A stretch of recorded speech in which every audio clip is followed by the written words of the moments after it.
I'm Jenna Seery, a bookseller and associate producer of Poured Over, and today I'm very excited to be joined by Jeff Tweedy. I know that you are familiar with the incredible amount of music he has put out for us in the world, with bands like Uncle Tupelo and Wilco and as himself.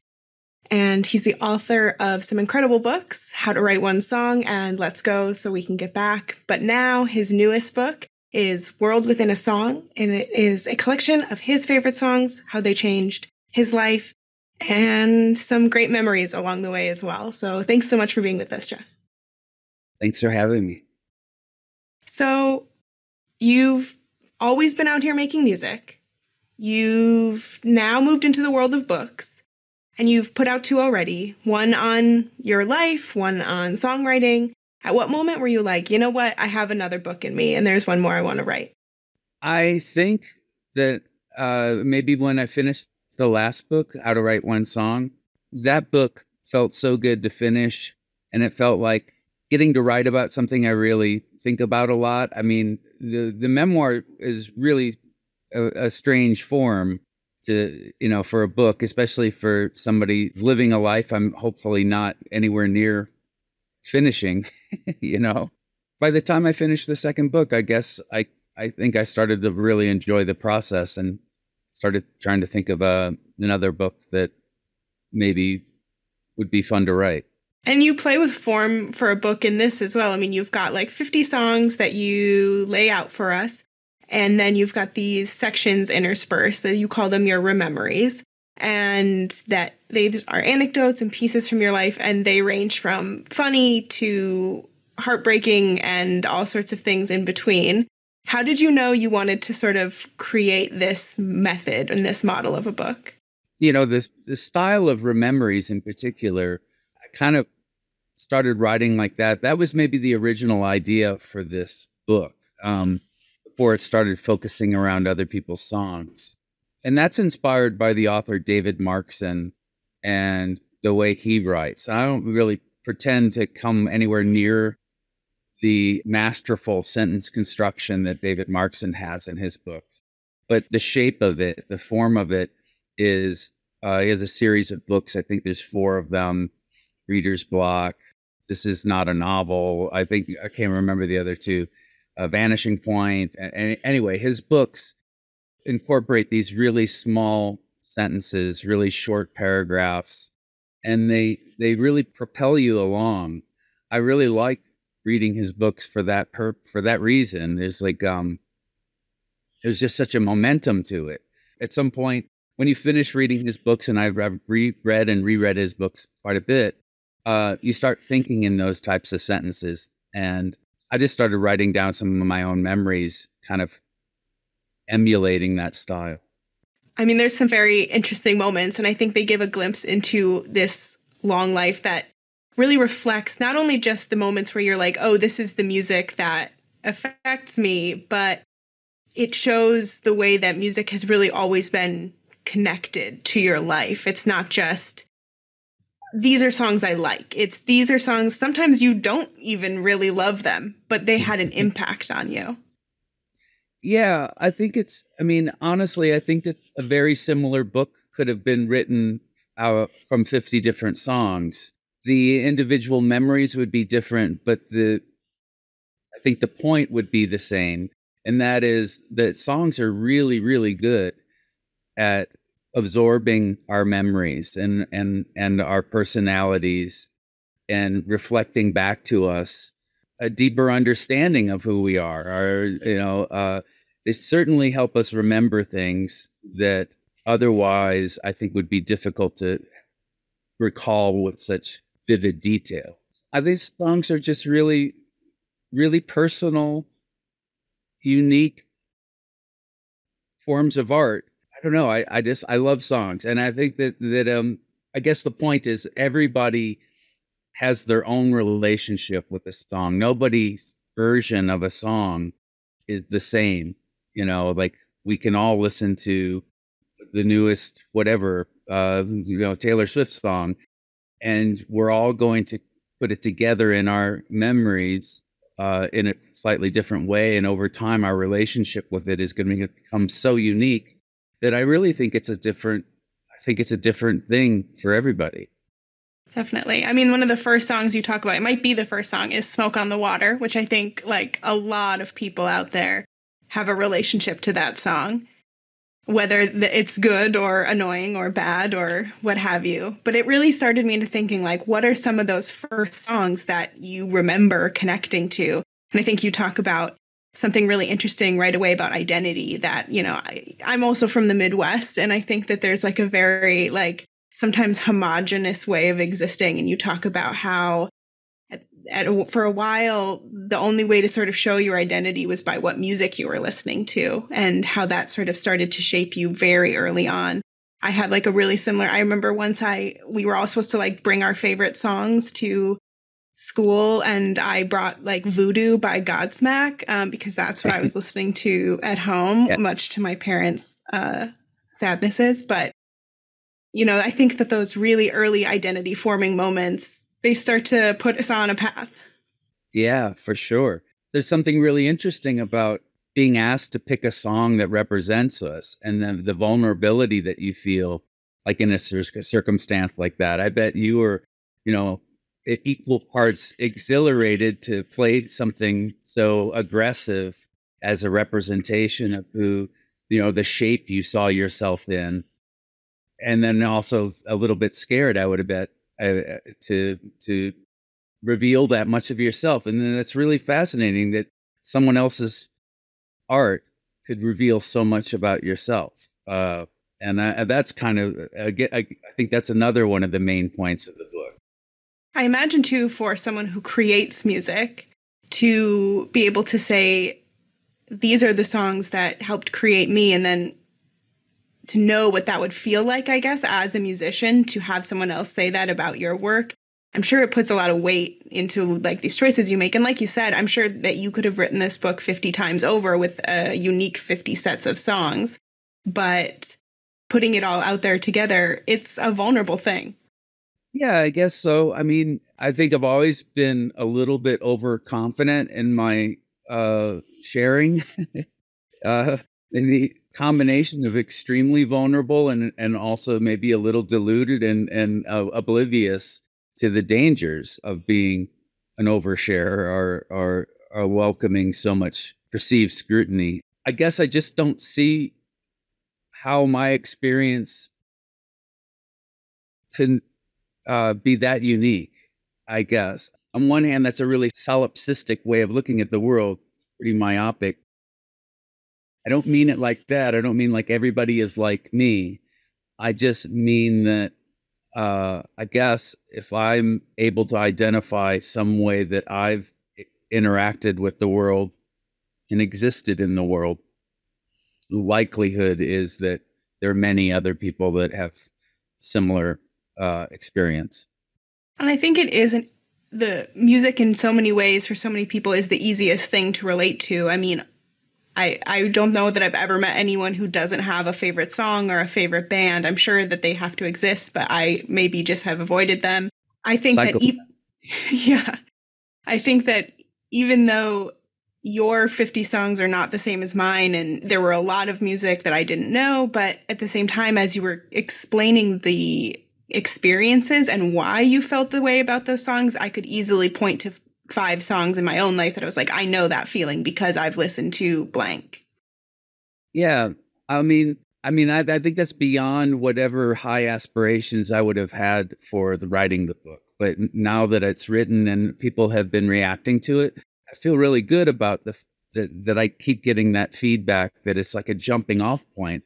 It's like the book isn't really finished when you finish it because it creates some sort of internal, I don't know, dialogue. It's like it's being written in the negative space inside of the reader, which is kind of the way songs work too, which is pretty amazing. I didn't intend to do that. I'm not smart enough to do that, but I think it's a lot of people have told me that like you read it, you read my you know, a story that I relate to a certain song, and inevitably makes people start to think about songs in their life in that same way.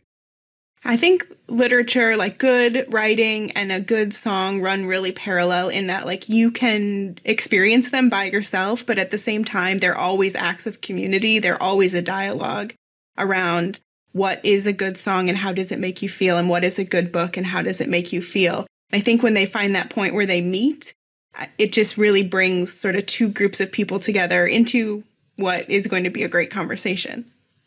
Yeah, that's one of the unique qualities of songs and books. Books have a much longer history that we can touch and experience than music. I mean, there's music that's been written probably since humans have existed, or are performed, or maybe not written. It hasn't been written for very long. The documentation is harder to come by than very old books, for example. It is a really unique thing to be reminded that someone else existed in another period, and another there was a moment that this happened, and it's really great to remind yourself of those connections to the past and to other humans, and to the desire to reach out, and make this connection, like the desire to write, the desire to sing. I think that it's all good stuff. I don't think it hurts anybody. I think especially some of your descriptions of like moments where you saw music performed live and, as also someone who performs live music, like I know we lost some of that time during COVID, but I think those really like crystal clear depictions of that moment where you're like listening to a song live for the first time and maybe you don't even know it yet, but it's going to be something that connects to you or a band that connects to you. Those are moments where I think even from any kind of music you listen to, once you have that experience, you just know it. And you really capture some of those moments well of, Oh, oh, nice. this is how it feels. Yeah, thank you. Bands are a lived example, I think. I think that I know I've always been fascinated with like towns that have scenes, music scenes. Like, how does that happen? And I think it's just there's a modeled behavior that just happens to begin with one band, or some, like, maybe they got it from an older brother, or maybe they just like were really curious about the world and reached out beyond the borders of the small town and figured out, a way to do something. And then there's 10 other bands almost immediately, because that behavior is easy to emulate, and it looks like a good strategy, for taking your care of yourself and so having something to do. Absolutely. Something also from your book that I really like had a weird nostalgia for that the world isn't quite the same for anymore is this idea of like the radio in general and finding new music on the radio and having to like copy it down. There was a radio station that was local to me that every like Sunday night would play an entire new album, and I would just like wait and listen because I would need to know what that was going to be. And I think sort of that discovery and that wonder, like I love streaming and having everything accessible at all times is perfect, but sometimes I think a little bit of that mystery is gone. Yeah, I'm always really careful not to be an old person, saying Sure. doom and gloom about new technology. I think it all Right. comes at a price, and I also think it all comes with new possibilities. And one door closes and another one opens that we can't foresee, maybe even. But I do tend to believe that there was something beautiful about not just radio, but also buying records before you heard them, which it doesn't really happen anymore, I don't think, very often. Maybe some people still do that, but they're probably my age, like save hearing it for when they finally have the physical product or something. But that's another way that the art gets integrated into the person and into the perception of self that somebody might have, because then there's an investment, you've actually put time, and and back in the past, money, and you actually put some of your hard-earned money on betting on this thing, and that tended to create, from my experience, and I've talked to a lot of other people my age, and like, you would have to give us a record a lot more chances to reach you. And the fact is, a lot of music requires a certain commitment to really sit down and understand it and wrap your head around it. It's not always immediate. And I know that some of the most important records to me are records that I did not like at first. They were very hard won. I don't know if that happens as much. I think that is also that's another great parallel for books. And there's books we read when we're like 15 years old and they just do not work for us, and you can come back to it later in life and be like, oh yeah, wait, actually I just wasn't like in the right space, or I didn't know enough yet.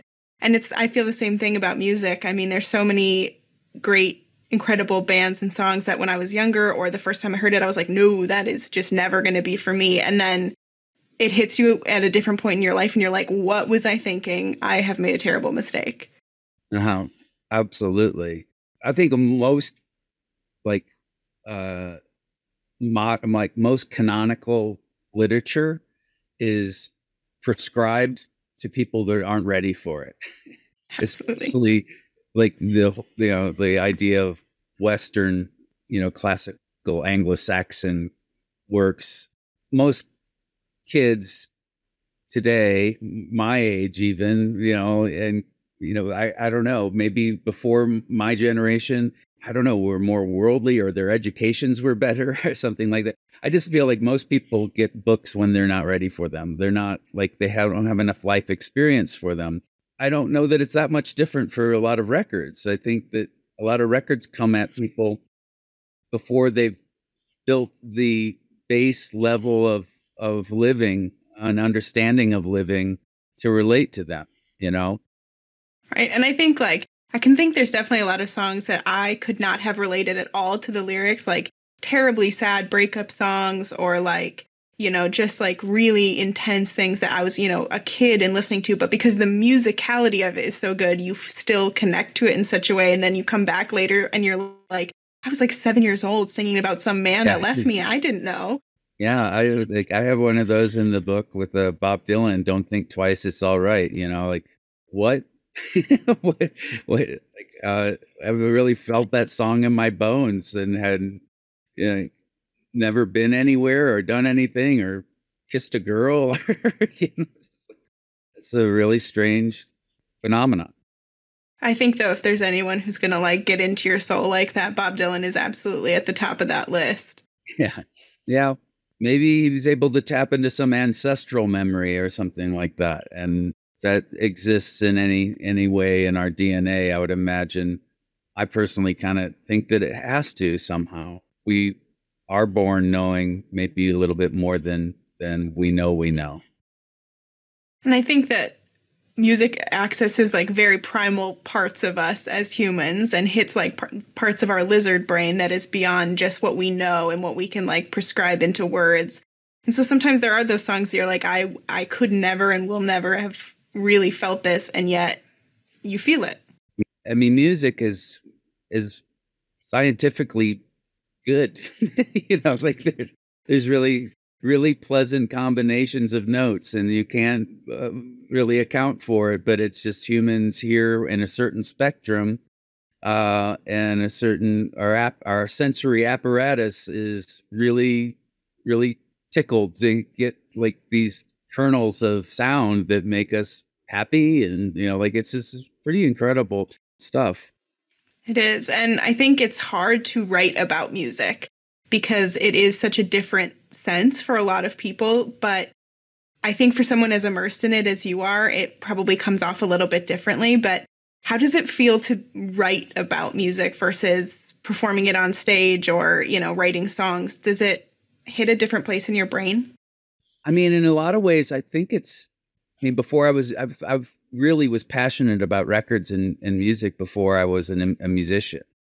It was what led me to see myself in that shape and want to be that. But before that, I thought about it a lot and cared enough to read about it a lot. And so I kind of think it's the most natural state for me is to not critique necessarily.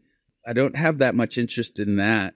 I'm just fascinated with the connections and how things do what they do, how songs do what they do. I think that I would say like we need more books about this, but I also am like, I think it's also very easy to maybe write not badly about music. I think there's a lot of people who write without passion about music. I think that it's something that when you know, just the same as you know when a song comes from a place of emotion and passion, that when you read that writing, you know it as well. Yeah, I mean, I have a lot of theories of why that would be. That would people have a difficult time explaining music to somebody. First of all, I mean, it's just that sentence sounds ridiculous. If you could tell somebody a melody, you wouldn't need a record, I mean, wouldn't need a song. I mean, I've said that a million times, but it's also probably a cliche from 1,000 years. It's just like it's some combination of a melody and lyrics that come something else. But so there's a lot. I think there's a lot of insecurity in the way people approach writing about music. On one hand, they probably, if they've chosen to write about music, have absorbed so much music that it is part of the way they see themselves and their identity too. So there's some desire to protect that and not be thought of as dumb or not having, like I think there's a lot of barriers to writing about it in a pure sense, in the spirit that it's really created, and the spirit that music is created. I think in general, I think it's hard to write about it in that same spirit. I think also something interesting that gets applied to both music and literature is this idea of authenticity, like who is allowed to write about it, who has like an authentic voice in a subject. I think sometimes people worry maybe also that someone's going to say you don't get to write about this because you haven't done this, this, and this. But I think for something like music, all you need to do is like listen to music, and I think you have the authenticity you need. Yeah, there are definitely gatekeepers to the authenticity of artists in the music world. Weigh people against each other for their bona fides, for especially in like the type of music I've been somewhat associated with a lot in my life, roots music or country music, folk music. That tends to narrow people's perceptions of who's allowed. I stopped worrying about authenticity a long, long time ago.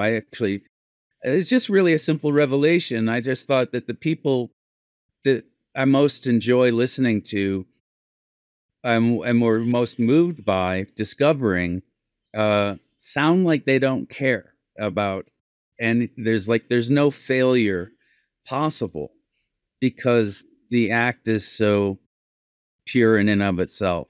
Um, they couldn't be aware of an image or a persona or something like that, and I don't know, that really kind of set me free from those types of concerns. As far as who's allowed in conversations like that, I'm a believer in imagination, and I think you should encourage people to empathize with each other with their imaginations and fantasize about who they can be and what, especially young people, be given the freedom to envision themselves as anything. I agree. I mean, I think there's so much like potential, and I see the like new crops of people, new artists coming up creating some really incredible things. And sometimes, someone like Billie Eilish, who you mentioned, and when I first heard of her, she was literally a kid, and thinking like, wow, there are still these kids that are coming up and are creating this incredible music. And for all the, maybe feeling old saying and being like, get off my lawn about, records or the radio, at the same time, there's still so much potential, and it's so exciting to watch like new groups and new people create.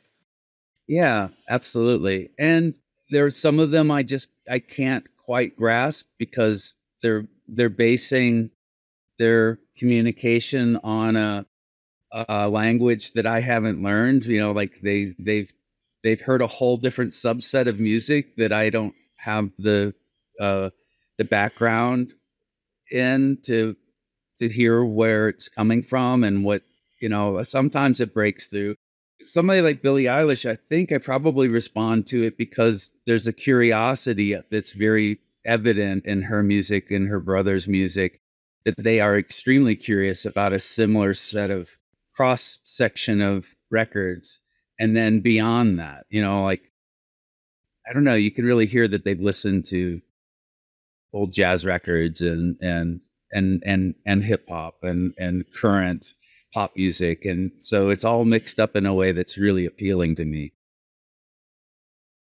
Definitely. There's always someone who's ready to sort of teach you a little bit more and push a little bit more, which is exciting in music.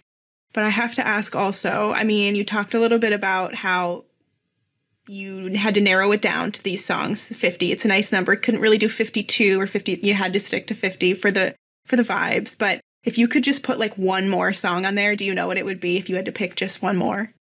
Oh my gosh. It can be whatever you'd pick today, either to, not every day it could change, but. Yeah. I mean, when I really got the sense that the book was completely finished and I'd read the audio version of it, I really started mourning the omission of like dozens and dozens of songs. Just started automatically coming to me. I don't think there's a Neil Young song in there, which is kind of crazy omission. I think that would be. I mean, I could pick almost any Neil Young song too. Do you have like a huge master list that you whittled down, or was it more like as you were writing it, it was just kind of coming up organically, especially with those pieces mixed in? I was wondering, like, did you write it in order, or did you sort of, because it is also vaguely chronological, so like, did you write it in order, or was it more like, I'm going to piece together this like a puzzle? All of the above. I mean, I had a list that I would refer to if I got stuck, but for the most part, I tried to just follow my instincts. When when I would finish writing one essay, I would try and respond to it by, a lot of times when I would be writing one, I would think of another song while I was writing one, and I would try and just go from there to there, because that felt organic to me. And if I got stuck, I would refer to this list of artists and songs that I thought I wanted to include. It got rearranged a little bit, but there is some, I think, through a construction as to how it was written and how it ended up. I think that's most evident to me when I read it out loud, because I feel like the writing gets better as it goes. I feel like by the end of the book, I'm like, God, I wish I could have written the first part of the book in this way. But I think it's all pretty much the same voice. Yeah, definitely. There's such a fun, like, it really feels like you're in conversation with the reader of like, sit down, I'm going to tell you about some music. And it's going to be a fun conversation. Especially, I think the part that I couldn't get over the most was thinking that your cousin wrote a very famous song, which is something that I think, happens in a lot of, like, before we knew all of the music, and you just have, like, one family member who plays one song over and over, and you're like, I'm pretty sure that maybe that's just their song. Right.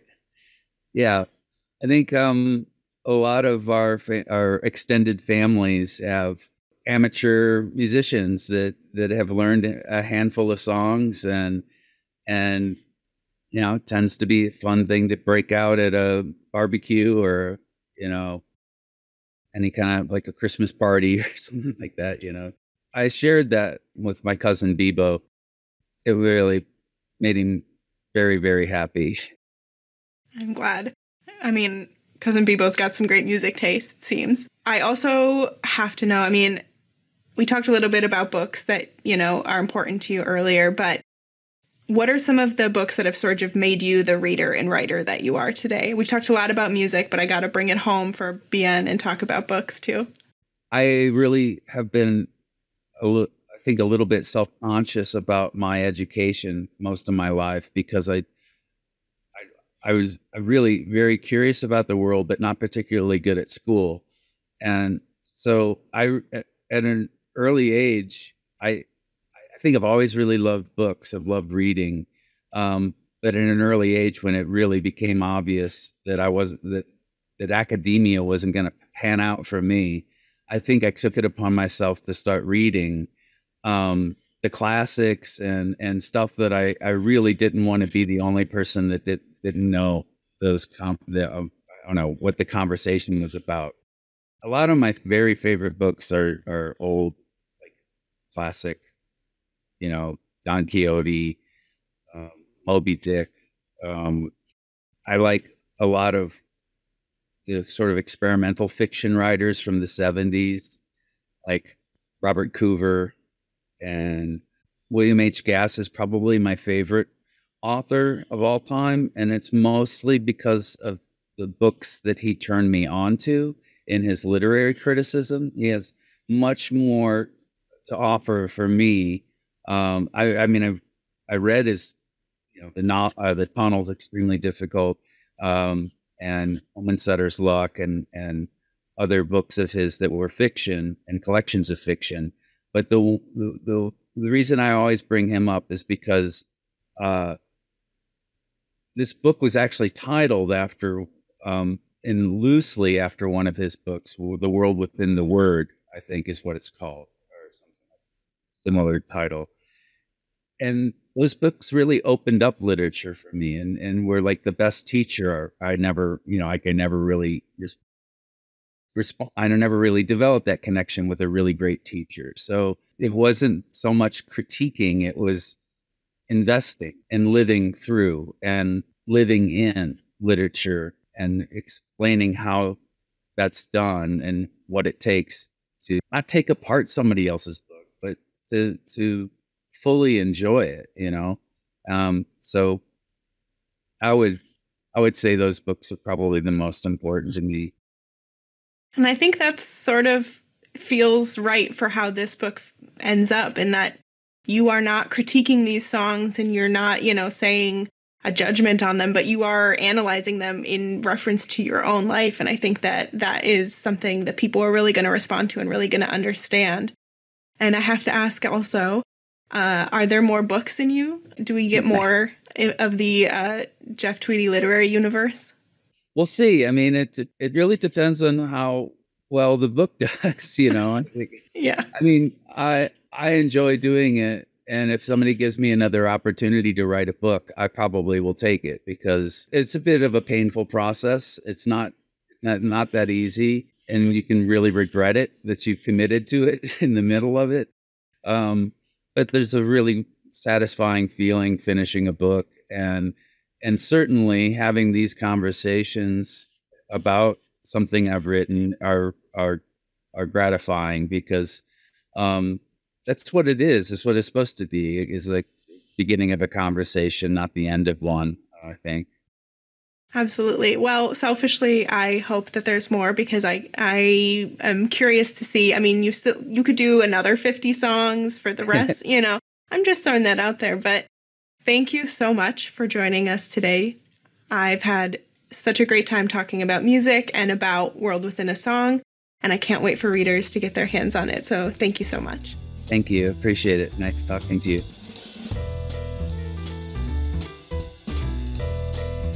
Thank you for listening. Poured Over is a Barnes & Noble production. To help other readers find us, please rate and review the show wherever you listen to podcasts.